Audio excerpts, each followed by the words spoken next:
אוהד בן עמי, אלי שרבי ואור לוי חוזרים מחר הביתה אחרי 491 ימים. נזכיר, אוהד בן עמי נחטף יחד עם אשתו רז מביתם בקיבוץ בארי. היא שוחררה אחרי 55 ימים בעסקה הראשונה. הוא נפצע ב7 באוקטובר, מחר הוא חוזר בחיים הביתה. אור לוי עם סיפור מצמרר, ב7 באוקטובר היה עם אשתו עינב במיגונית, היא נרצחה במיגונית, הוא שרד, ממתין לו בבית אלמוג הקטן, בן 3.5, שמחר יזכה לקבל בחזרה את אבא שלו, הוא גם האבא וגם האמא, ומחר הוא חוזר הביתה.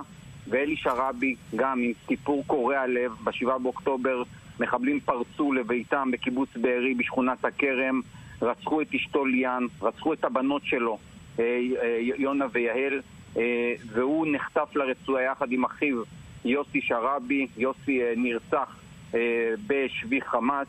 אלי מחר חוזר בחיים הביתה. סיפורים מורכבים, חלקם קשים מאוד, אבל לפחות השלושה האלה יחזרו מחר בחיים הביתה.